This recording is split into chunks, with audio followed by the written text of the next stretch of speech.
A group of UNP parliamentarians lodged a complaint with the police headquarters today. Now the complaints charge that Australian national James Packer has arrived in Sri Lanka to illegally establish casinos. Parliamentarians Dr. Harsha De Silva, Ruwan Wijewardena and Ajit Pereira arrived at police headquarters this morning to lodge a complaint. නීති විරෝධී casino ක්‍රියාවකට කුමන්ත්‍රණය කිරීම සහ Australian national James Packer arrived in Sri Lanka today to make the preliminary preparations for a conspiracy to establish illegal casinos. 3 or 4 days ago, the police raided an illegal casino in Town Hall and arrested 43 people. This is not such a casino. This foreigner has arrived here to establish a large-scale illegal casino. We asked the police today that the appropriate legal action be taken.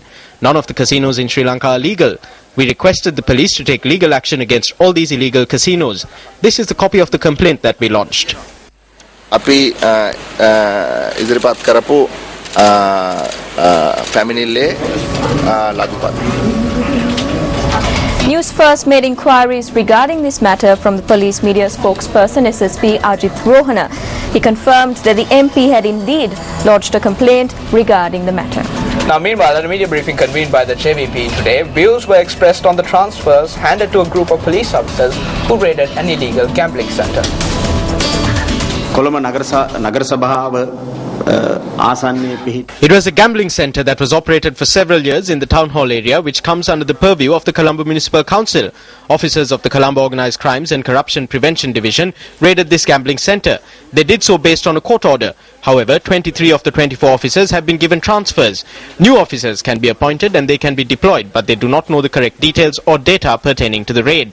Therefore, in this backdrop, the accused will be released. Senior police officers who were involved in raids conducted on renowned gambling centres are not even in this country.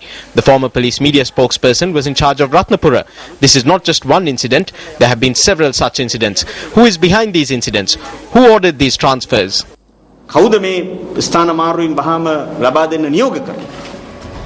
related news, views were also expressed regarding Australian James Packer at the cabinet media briefing today.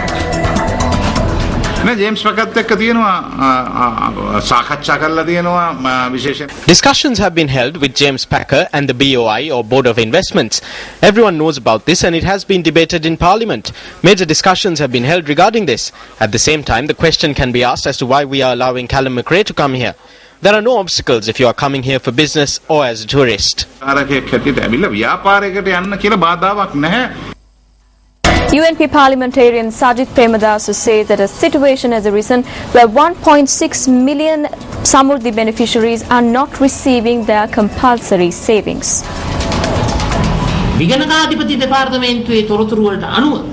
According to information from the Auditor General's Department, some of the beneficiaries are due an unpaid sum of 1,387 million. The compulsory savings for 2012, amounting to 10 million rupees, was allocated for media briefings and duty assumptions. According to the Auditor General's Department, a sum of 241 million rupees from the compulsory savings was spent in 2012 to construct buildings.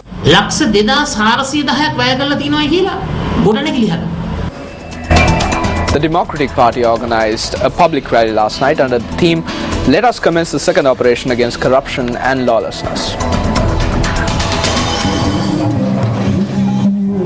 This public rally was held opposite the Kamrupitia bus stop in Matara. Democratic Party leader Sarath Fonseca, MP Jayantha Katagoda and senior journalist Susil Kindelpitia participated at this public rally.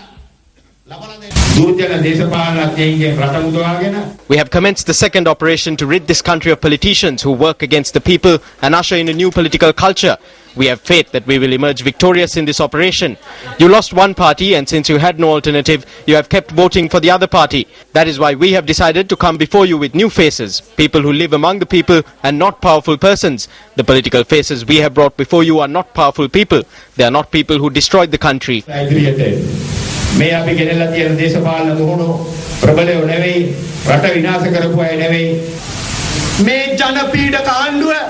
This hero saw how you were suffering through the wrongs inflicted on you by this anti-people government through the executive constitution. This commander contested the presidential election. My friends, not only did they deny him his victory at the presidential polls, they imprisoned him and undertook every scheme imaginable to remove him from the political path. Today he is prepared to unite new faces and continue on the journey to vanquish corruption and terror. දූෂණය භීෂණය වංචාව නැති කරන්න අලුත්ම මුහුණු ටිකක් එකතු කරගෙන අද ඒ ගමන යන්න එතුමා සූදානම්. The General Secretary of the National Youth Front of the United National Party has led the party and taken up the position of organizer of the Dompe electorate of the Democratic Party. Now, Indika Bandara convened a media briefing yesterday to announce his decision and to explain his reasons for leaving the UNP. එක්සත් ජාතික පක්ෂය අද එක්තරා කණ්ඩායමක Today, the UNP has become the inheritance of a certain group. While the president took all the talented people from the UNP, our leader Ranil Wickremesinghe took Mangala Samaraweera, who the government did not want and who worked for the destruction of the UNP while in the government.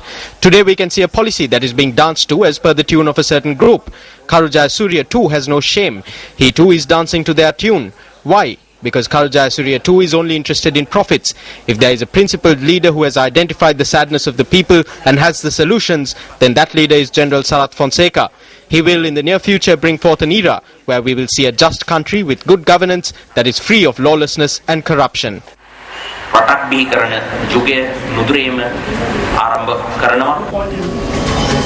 Speaking at a media briefing convened today, Project Minister of Ports and Highways Rohit Abegunawardena commented on the United National Party. The key problem today is that the opposition has been abandoned. When the country is being developed, it is very difficult for the opposition. Persons who were ministers at one time are now calling others rogues out of their own experience. So we wish to ask MP Mangala Samaraweera, who is levelling these criticisms regarding a feasibility report that was called for between 1990 and 1992 by the party he now represents for an expressway linking Colombo and Katunayaka. They spent a sum of 560 million yen on this feasibility report. At the very least, did they even lay a foundation stone for the project? And it's time now for the newspaper cartoon of the day.